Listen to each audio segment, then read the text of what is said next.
Yeah. People like him once in a while. You love that luxury. Man, I want that luxury. That's nice. You have to wait. You have to wait. You have to work way towards again. It's nice. But it's That good choice is good, yeah. at least me. It's a pleasure to have Dr. Ihab here today, a good friend of mine, and we have been collaborating as well. So Ihab comes from industry. He is from Sabic. Sabic is a global company with branches in many countries.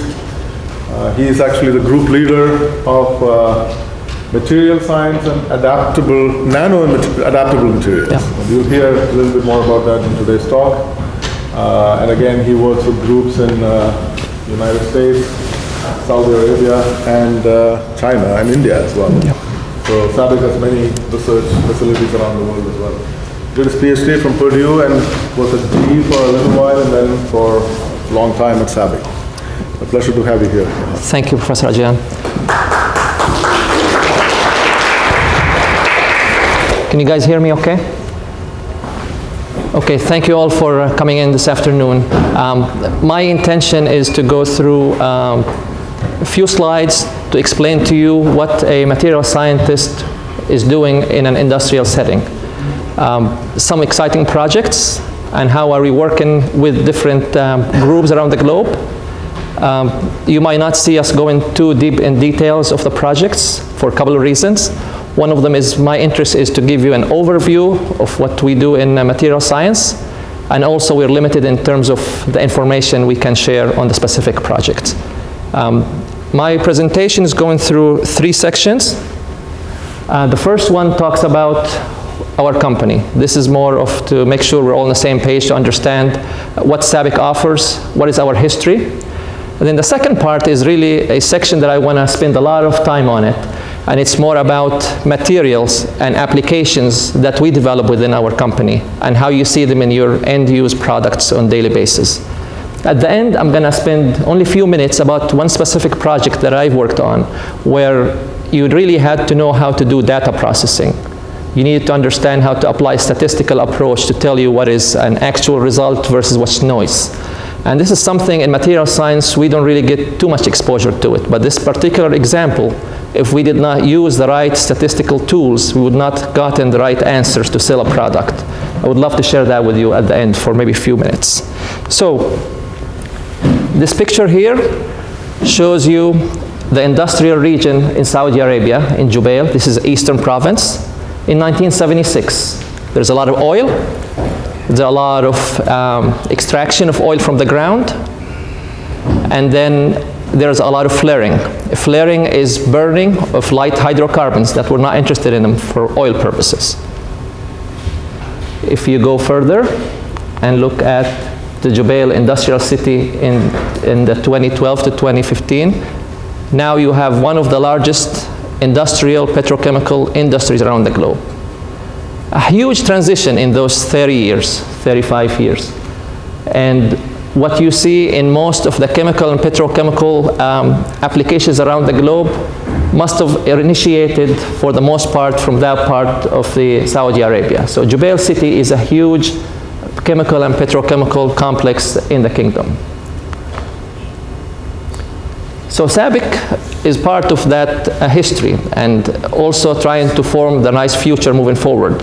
In 1976, the kingdom decided that we had enough of burning hydrocarbons. We are actually going to take these hydrocarbons and make value-added products out of them, whether it's chemicals or polymers. And that was the mandate that Sabic was given to establish a new company. 1976, we started with a few people. Today we have 33,000 people, and we are in 50 countries. What I would like to also get your attention to is our brand is worth $4 billion. We have total assets of about $85 billion in these 50 countries, and we have a sales or revenue of $45 billion as of 2019. We develop about 150 products a year. We write a lot of patents to make sure that we protect our proprietary information. And we have a world-class plants around the globe that are in 64 locations. I want to give you an idea of what our businesses are. Sabic has 4 business units. The first one is focused on petrochemical, and it's the largest. It's the one where we look at things like polyolefins, such as polyethylene, polypropylene, PVC. We look at the oxygenates and aromatics and intermediates. This is the largest component of our business.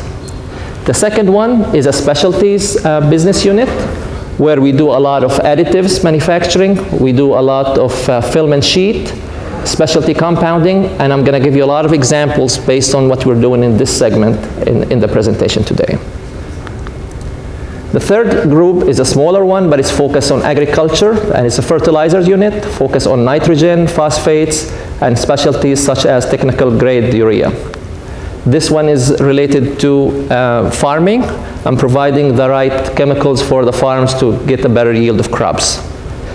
The last but not least is our metal business unit, and we are focused there on iron, taking iron core and making iron bars and flat sheets out of it.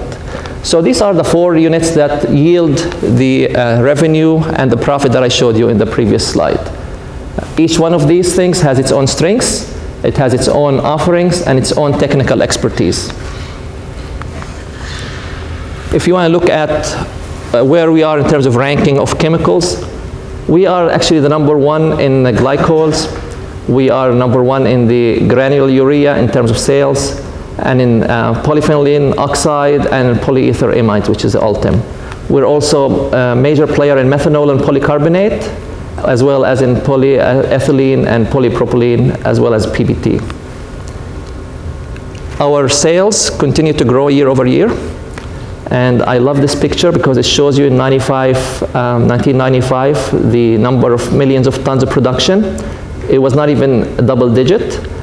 Today you're seeing us in 2016, we are up to the 60 and 65 million tons of products that we are selling. Major growth for the company. This major growth came along through different things, organic growth as well as in acquisitions. But we put that into a simple message. What really matters to us is our customer. When a customer needs a polymer or a chemical, all they have to think about is, Sabic is my preferred supplier. So what we wanted to do as our vision is to be the preferred world leader in chemicals. When people think of chemicals, they think of us as their provider for their success.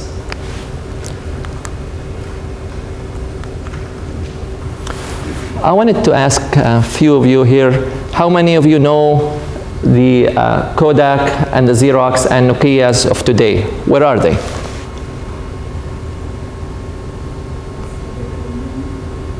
So these were companies that were leaders in their fields about 10 years ago. Today, when I think of leaders in different fields, I think of those. Big difference. And the reason I'm showing you this is, if you don't innovate, you're going to go away. You're going to struggle. And companies who don't realize that will follow Kodak and will follow Xerox in terms of the challenges they had as innovation and technology emerged. For Sabic, we recognize this, and we know that if we don't invest in innovation, we're going to have big problems. With that in mind, I want to show you an interesting list from ICIS. In 1995, these are the top 10 chemical companies in the world, rated based on the sales and revenue. If you look at them, it's the DuPont, BASF, it's the Dow, it's the Shell, it's the Exxon, it's the Mitsubishi. In 2017, in the top 5, you have 3 companies, the Sinopec, Sabic, and Ineos, that were not even on the list in 1995. What does that mean? It means there's huge competition in this world to be leaders in the different industries. If you cannot innovate and continue to innovate, and I think this is the key that I wanted to highlight here, if you don't have a continuous innovation and continuously thinking of a transformation of your own offerings, you're going to be left behind. And this is an important message for our researchers, that if you don't come up with new ideas, if we continue to do the same thing we've done 20 years ago, people are going to beat us to the market and they're going to provide the better offerings and we're out of business. For that reason, we definitely need to stay to the edge in terms of innovation because of the extremely competitive market that we encounter. If you want to grow, you want to survive, you have to innovate. But innovation is not just a word. It's actually, there are a lot of drivers that force us to innovate nowadays. First one of them is there are only so much of feedstock out there that we can use. So if you don't use the limited conventional feedstock appropriately, we're probably not going to have enough of it to do anything moving forward. The next thing is the mega trends in terms of globalization. If you think about the iPhone that you have in hand today, some parts are made in China, some parts are made in Vietnam, some parts are designed in Palo Alto. They're all put together and then they're sold all around the globe. No barrier, a true globalization. If you don't recognize that in your structures, in the way you do business, you're not going to be able to compete. The next one is sustainable challenges. And today I'm going to have a lot of examples to show you about sustainable solutions that we are offering because of two reasons. One of them, customers are asking for them. Second, we have to be a good corporate responsible citizen as a company. And the last one is the internet and the communication revolution. I think IoT, Internet of Things, is driving us to do a lot more than we've done in the past. The pace of moving forward is much faster. With that in mind, we have to compete and we have to stay in terms of our innovation at the edge, whether it's for renewables, whether it's for looking at basic science, or developing molecules, or thinking of the impact of things on the globe. Just don't want to leave this out here, is if you don't address the business environment that is changing today, again, you're going to be left behind. So with that in mind, we actually have 18 research centers around the globe. And our centers have about 2,000 scientists in them, over 11,000 patents. We talked already about the products, but we cannot do it alone. There are a lot of expertise that we don't have within Sabic, but we find the right strategic partners. And a strategic partnership is with an entire university or the entire research institute where Sabic decides we're going to look for several professors to work with in that institute or that university. So these are some of the top tier institutes where we do collaboration, but I don't want to leave this out. We also work with individual professors who are highly competent in their fields, including those from Rice here. Some of our research centers are in Saudi Arabia, where our headquarters are, but we also have application development research centers in Shanghai, and we have fundamental research and applications in Bangalore. We have several application and research centers in Holland and in Spain. And then here in Houston, Texas, we have one in Sugar Land, as well as on the East Coast. And the final one is in Mount Vernon, Indiana.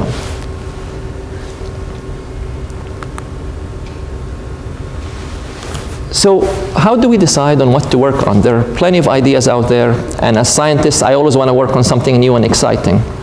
Working in industry, I learned that's good, but that's not enough. You have to work on something that people are actually asking for.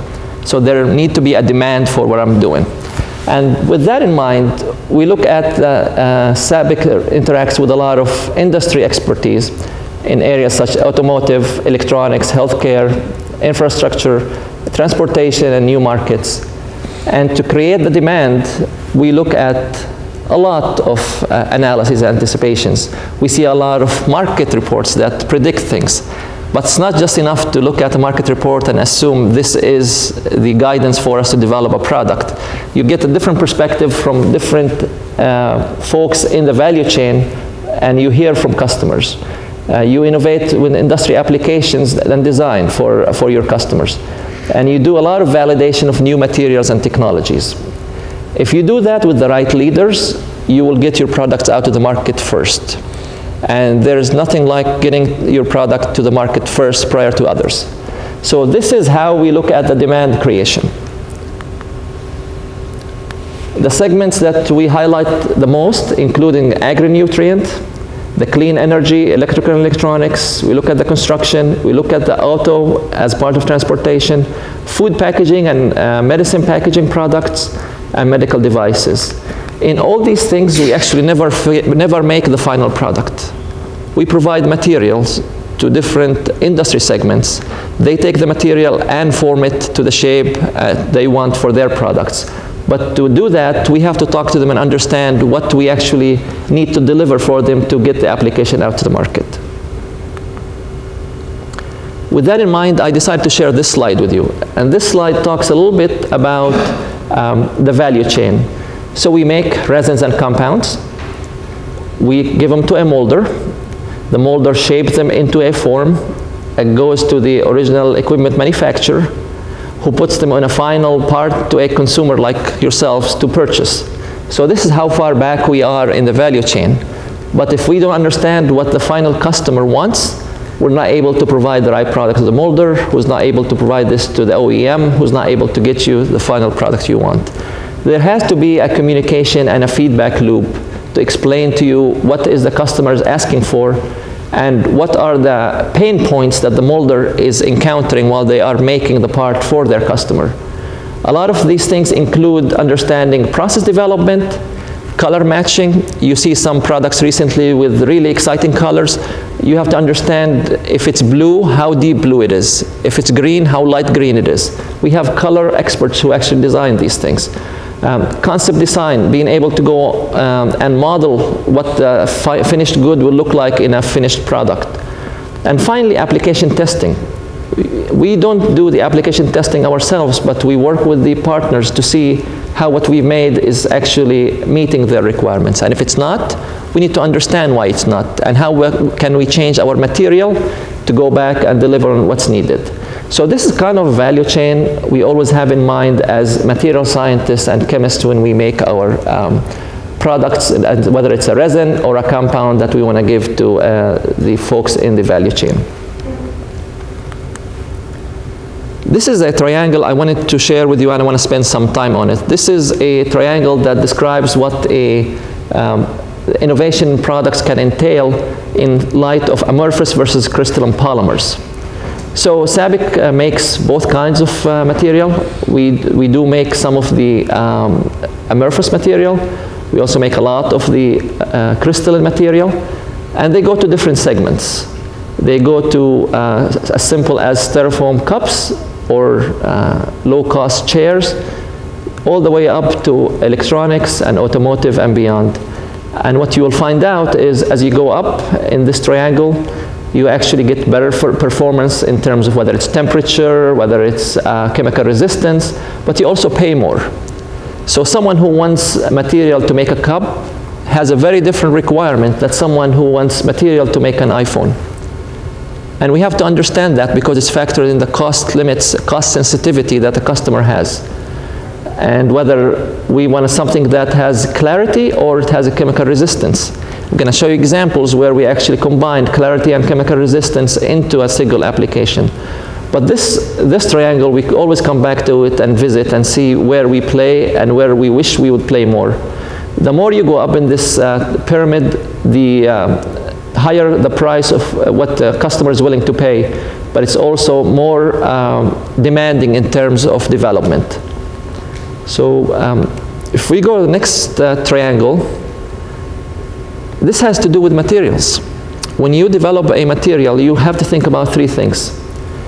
The catalyst to make the polymer, the product that's going to actually use the polymer you made, the process to make the polymer, how fast it is, how safe it is, how much cost is associated with it.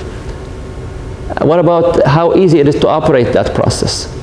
From a catalyst perspective, and I'm going to have some examples on this, how good is the catalyst we're using? Does it have a specific stereoselectivity? What about the cost associated with not just the catalyst, but its use? What about the insertion of co-monomers and the response associated with that and the robustness of the catalyst? And finally, you get your product. Does it have the mechanical properties you need for a certain application? Does it give you the right optical properties? What about processability? Are you able to get material that flows well enough so you can get enough parts out of that machine? What about morphology and electrical properties and heat stability? All these are properties that we look at and we think about while we're sitting in this triangle as materials or as a polymer technologist. You don't have to be expert in all of them, but at least you need to understand the importance of each of these components of the triangle. Here's an example with a catalyst. So a lot of people look at the Ziegler-Natta catalyst for polyolefins. This is a technology that was awarded the Nobel Prize in chemistry many years ago. And then we look at what we've developed recently for a single-site catalyst, where at one location you're able to get many things happening at the same time. And we learned a few things. We learned that if you use a different catalyst, you are getting a different distribution in terms of molecular weight. You are getting a different melt temperature, different crystallinity. And if you put different monomers, you're getting a different response in terms of density. All these are factors that are associated directly with the type of catalyst you've used. We have moved from some examples where we have Ziegler-Natta catalyst. Today we show you some examples where we have a single-site catalyst that can get us polyolefins as well. Sabic has one example, but we recognize we're not the only ones that are looking at a single-site catalyst. You see many of the other competitors in the field as well. In a specific case with polypropylene, here's a Tino catalyst that Sabic has developed. This is the patents that were captured for it. And I just want to show you here that if you get a catalyst that has a very narrow distribution of particle size, we were able to get a polymer that also has a very narrow distribution. If you use previous types of catalysts where did not have a uniform distribution, we ended up with a conventional polymer that has a very broad distribution. So limited distribution in molecular weight, limited distribution in particle size, giving us unique properties for the product. Because of that, you can have a controlled morphology, you can have a very low fines, you can have good productivity in terms of throughput, and you can read the rest of them here. So knowing the right catalyst led us to get the right polymer as an outcome, and hopefully the right product downward from there. Another example is the development of bisphenol A polycarbonate. Polycarbonate is a huge market for a polymer. It was invented independently by Dan Fox at GE and by Schnell at Bayer in the 1950s, commercialized in the 1960s. And it's known for its great impact, so you can drop material, it's not going to break. But I like the predictions over time. So here's what people in reports at GE in 1956 thought about the new polymer that was developed. It's a $15 million business opportunity. Today, it's a multi-billion-dollar industry. Sometimes you just don't know what you're developing and the value of it until many years later. It's made the polycarbonate in here made it all the way to the helmets of the first person landing on the moon, and from there to all kinds of applications in this field. This is an area where Sabic acquired the GE plastic business, and we acquired this technology with it as well in the 2007. So I showed you catalyst, I showed you polymers, and now I want to show you the blends and how when we blend things we can get different properties. So polymer blends, we can solve a lot of complex problems with it. If you understand what is your resin, what are you blending with it, and finally how do you process it to get you the right format, whether it's a sheet or whether it's a different form of material. Unfortunately, I couldn't show you what the actual products are, so that's why you're seeing cartoons here.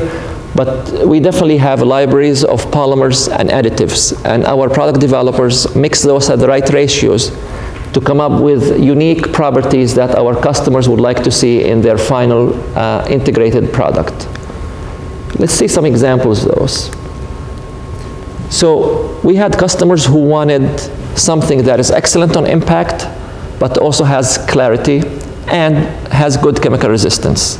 So they want the chemical resistance of polyester, they wanted the excellent impact of polycarbonate, and they wanted the clarity of the polycarbonate. The way we do that, we created a complete new product line called Lilacs.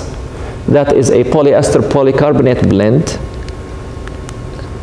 that enabled us to use covers for cell phones, use for personal care for some razors, for the sunglasses, trying to find the right balance of properties enabled us to establish an entire product line that led to products that address clarity, some that address chemical resistance, weatherability. If you want to put something in a dishwasher, you still want to be able to use it the next day. Also in terms of processing, if you have an overmolding, something on top of a metal, you wanted to make sure the polymer blend can handle the heat.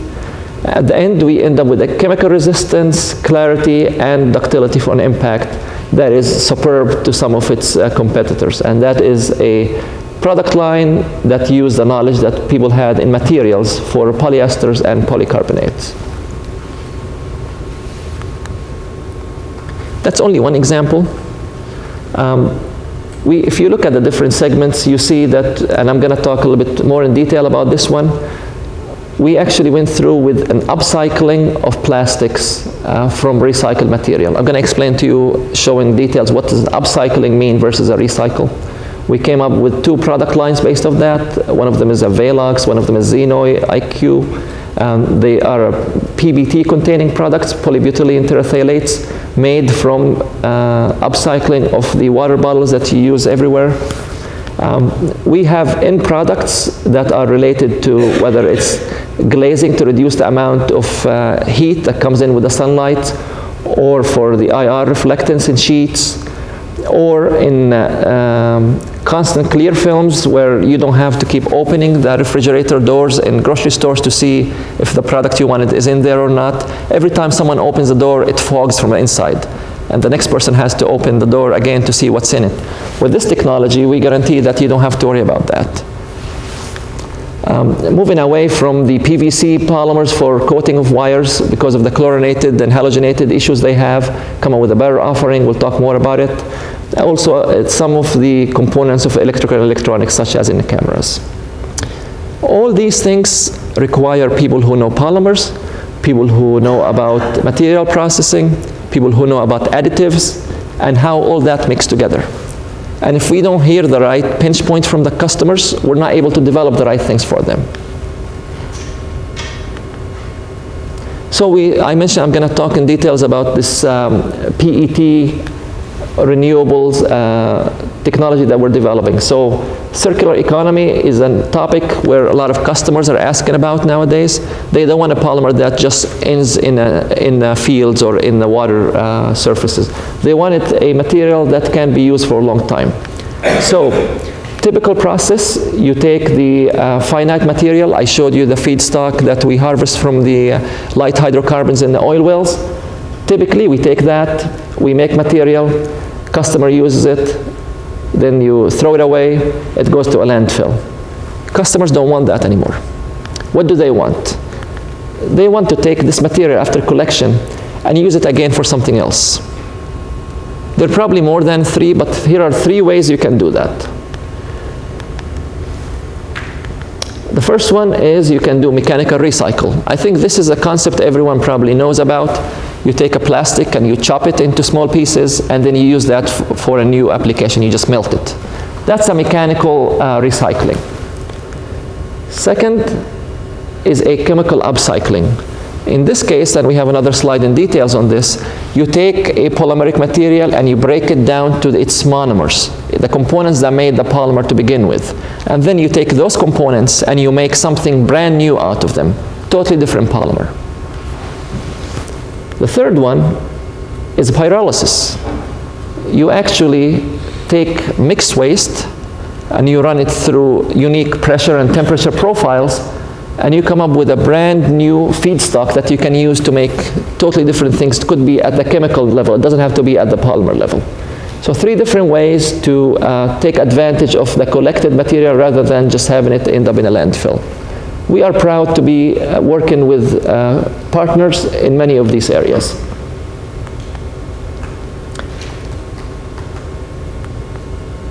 So I just want to show you a couple of examples where this polymer ended up. The first one was taking some of our IQ PBT and replacing 65 kg. So we took 65 kg material and reduced the weight of this car by 30 kilograms. So we were able to actually do two things. Use Sabic material that's made from upcycling, plus removing some of the metal components in this car to give us a lighter vehicle. Lighter vehicle means less consumption of fuel. And in addition to that, we were able to use the 400 recycled bottles to give us what we needed per car, just to give you an idea. We did this with another customer, with Hyundai, where they took our material, they took 90 kilograms of this material that we talked about, and replaced 65 kilograms of components of this vehicle. And we also used this to replace 900 bottles that otherwise would end up being a landfill. Again, total reuse of the material via new polymer. This shows you a quick comparison of the carbon dioxide emissions and energy consumption and solid waste that is associated with the new polymer that we made, IQ polybutylene terephthalate, versus other components like PLA or nylon. And you will see that our energy consumption is a lot less. You will see our emissions of CO2, our emissions are much lower. And you will see that the solid waste is reduced by 9 tons, 0.9 tons per ton of material. Huge impact on the environment. In addition, customers are willing to pay for it. It's a great value proposition.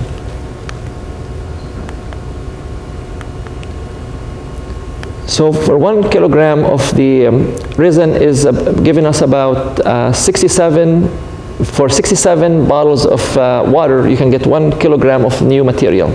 It gives you an idea of the usage of the PET bottles that you drink with every day.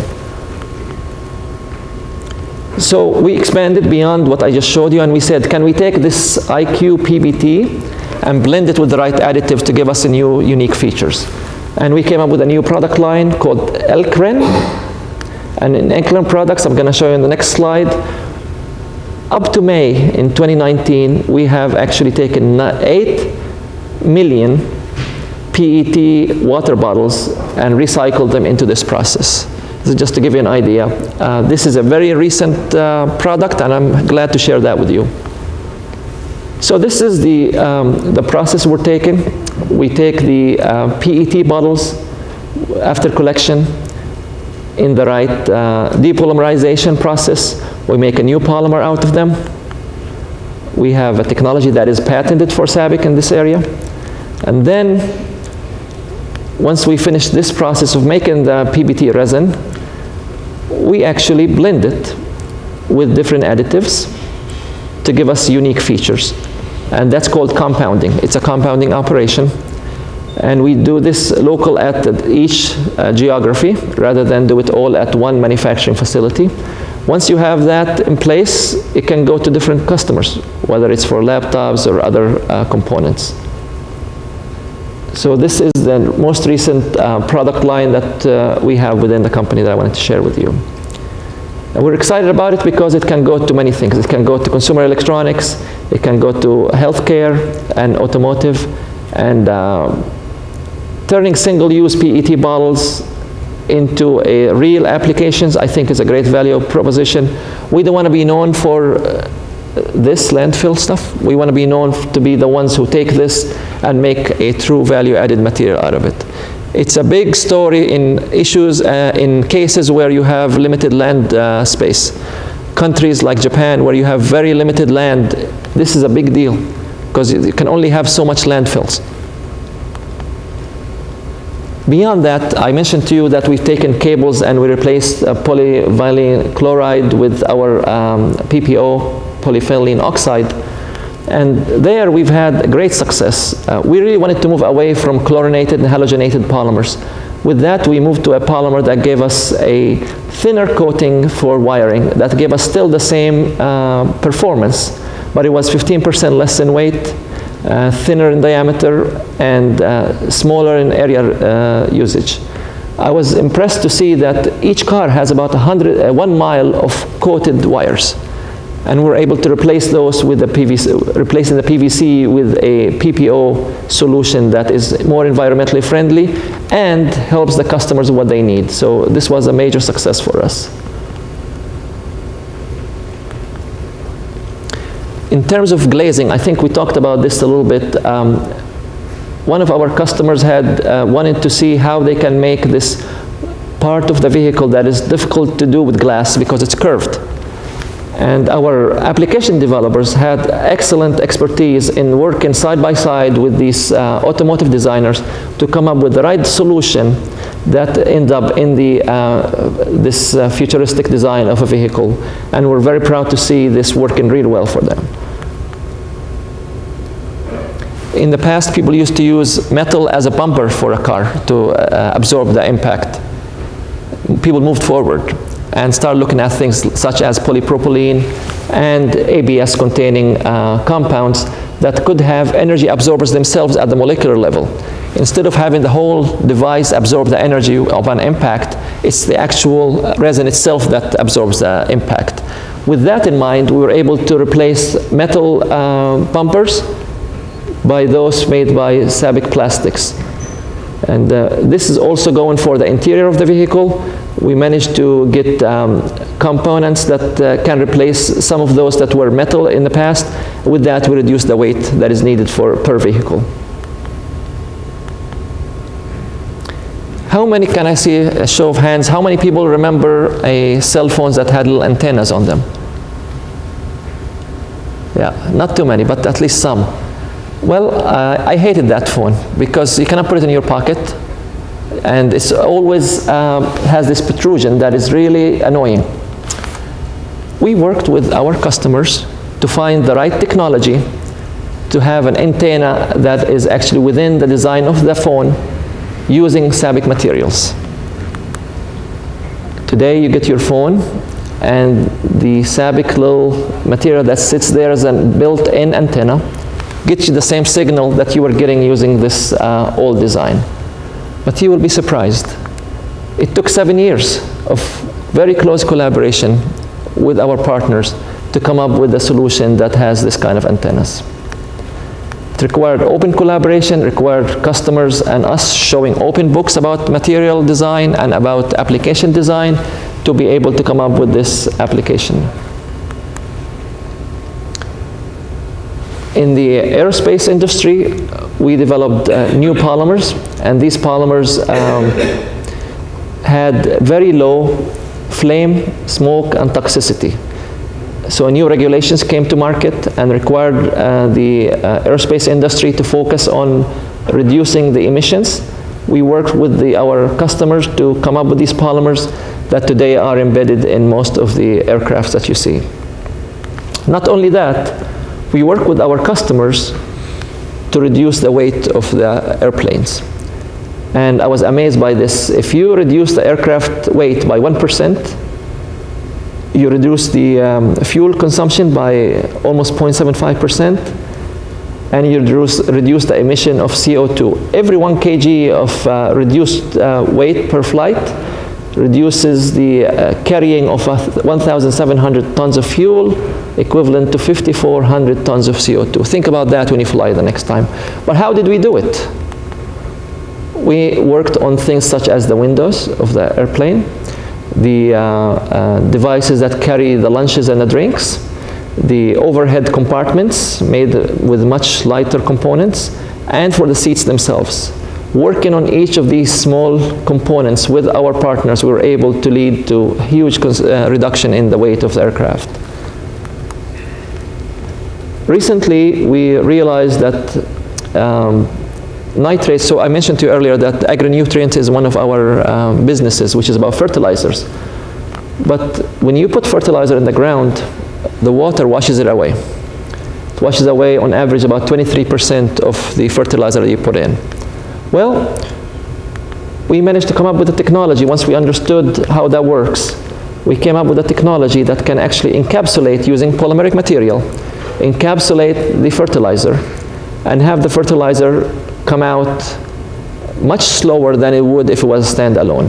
With that in mind, we were able to get higher efficiency utilization of the fertilizer. So it's called the controlled release fertilizer, and we have this now in very advanced stages. A real picture of that, here it is. So this would be the exterior of the polymer that we have, and inside it we have our urea that is encapsulated. This is an advanced product in the field of agriculture and fertilizers. People think there's not as much advancement in agriculture, but believe it or not, something like this can make a big difference. If you don't have this, you'll have a lot more of the urea going down to the watershed. You'll see us also in railroads and in the multi-wall sheets in stadiums, using of our material. I think you get the message. A lot of reduction in CO2 emissions, better properties, and lower costs for our customers. All these are important for development of products. In Saudi Arabia, we have the largest CO2 recovery and utilization plant. We know that our plants do generate CO2, but as a social responsibility, we started a project of collecting some of that CO2. So 1,500 tons per day. But where does this material go eventually? We make methanol out of the CO2 that we collect. We make urea, and it ends up in the carbonated products that you actually enjoy. So this is a recent advancement. We did it by choice. We wanted to collect the CO2 and utilize it. So in the past, we've developed a lot of polymers, and moving forward, we moved from making resins and blends to actually providing solutions. Making these solutions could mean hybrid material, where you take nano dispersion and composites, and you make new material with that. So the form matters, the type of additive you're using matter, and also in terms of metal plastic hybrids and glass polymer hybrids. This is a new advancement for us that goes beyond making just a blend and a resin. Here you actually have to make some of these material to see their application. And yeah, I think it's an exciting time for us. We start working on things such as graphene and making ferroelectric applications for memory. We're not in academia, but we're proud to be working in collaboration with professors where our work made it to the cover of the Advanced Functional Material. It had to do with polymers, it had to do with some of our material into the polymers. And you also see our innovations in capacitor solutions, where our material provide unique solutions that could not be delivered by using others in the past. So I see on time it's about 45 after. I just want to take 2 minutes to show you an example of a project where I worked on a fuel tank. And it started in California, where they said, we're no longer going to allow you to have a lot of emissions from the fuel tanks in lawnmowers and off-road vehicles. And people who were making these fuel tanks panicked because they knew the limitation of the polymer they were using. We took advantage of that and we started developing our own solution for it. So I can skip through this. The applications are a lot of off-road vehicles. The expected were about 21 million of these tanks per year. Big opportunity. We started with the first application, and the big requirement for snowmobiles. They wanted you to be able to drop the container in your garage and it does not shatter. That was a big requirement, and they wanted to do that in Minnesota at -40 or somewhere else with 0 degrees Celsius. We thought that we probably have a good solution for injection molded material, but injection molding was a very small part of the market. What was really big was the blow molded parts. Blow molding required a very unique solution to develop this container. And to do that, we moved forward and we thought about things as I showed you earlier. We needed good weatherability, good chemical resistance, good impact, and high heat. And with those in mind, we took polyester and a polycarbonate. This time we did not need clarity, so having a transparency was not needed here. But we wanted something that you can still blow mold. So we took PBT, we took polycarbonate, and I'm showing you here at high-level formulations. We blended with the right stabilizers and the right impact modifier and additives and colorant, and we came up with a solution. Solution has problems. When we do injection molding, we have very nice product with things dispersed fine in it. When we do blow molding, things phase separate.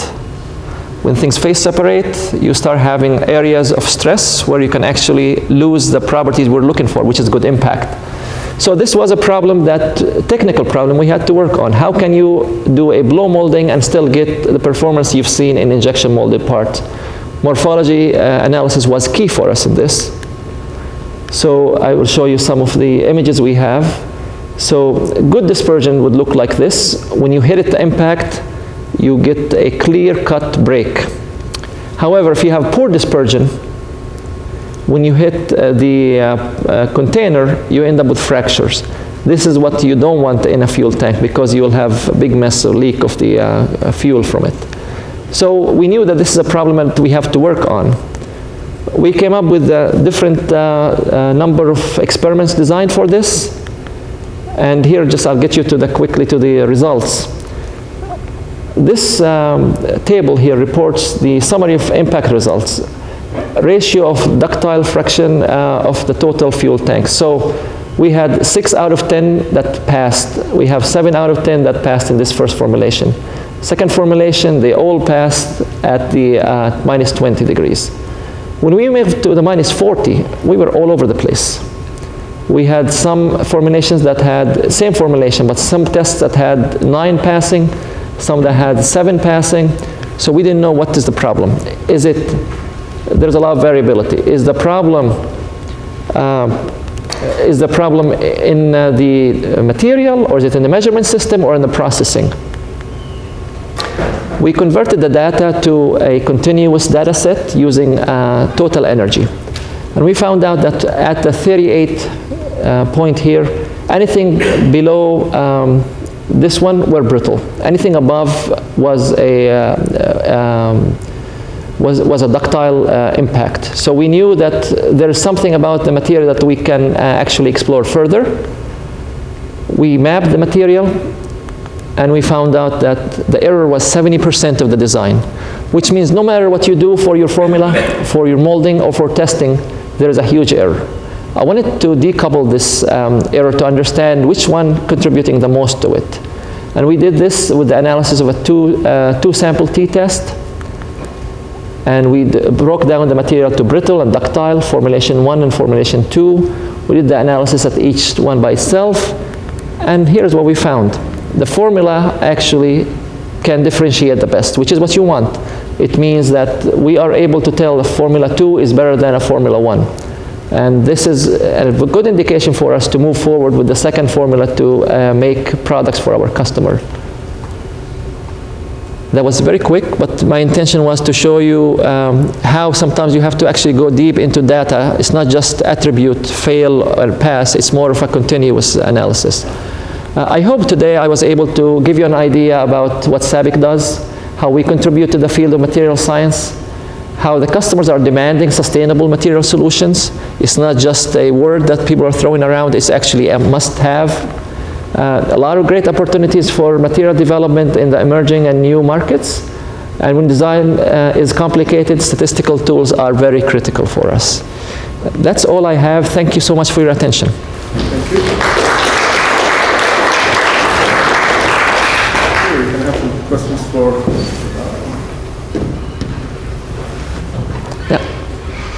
So at the beginning of your talk, you mentioned you did some work with additive manufacturing. Could you maybe expand on that a little bit? Sorry, I didn't hear you. So you mentioned you did some work with additive manufacturing. Yes. Could you maybe talk a little bit about that? Yeah, so our specialty business has a unit that is focused on additive manufacturing and how we can help with 3D printing nowadays. And in there, how can you get the right polymer to flow well through nozzles of these 3D printers? A lot of problems are with the clogging. So we actually work very closely with some of those developers to make the right resin that can flow better, whether it's based on impurities or based on the actual additives in the formulation. Thank you. Yeah. Very impressive work on the upcycling single-use equipment. I was wondering, just out of curiosity, how robust is your supply chain of the recycled bottles? So it's got a lot better. So the supply chain, maybe I remember when we first worked in 2006, it was very distributed. Today, we have a very clear supply chain for this material, but it's definitely something that you have to keep in mind on where you're going to make your material. Good question. Yeah. What is the fracture pattern of plastics compared to metal? When you're replacing metal with plastic, for example, metal cracks, you have a way of repairing. Whereas plastic, you have to throw it. So what is the, do you have You're talking about plastic bags? What is the mechanism by which you can reduce the brittleness? And something cracks, you want to make sure that is localized and you can repair it. Can you repair the plastic? So it depends on your application. Probably if you were in aerospace, no way. And they're not willing to take the risk. It's probably in a less risk applications, it probably would be possible. I think it all depends on the cost-benefit proposition. I can think of areas where healthcare, where you are looking at medical device housings, you probably don't want to do that. But that's a very good thought. Yeah, thanks. Let me ask you a broader question. Of course, you mentioned innovation several times. Yeah. And we are in academics, and of course we also are constantly thinking about innovation. But here in academic world, it's much broader, much open. So we can think about anything. Of course, it has to be resource limited, but still we are open to looking at any materials or anything.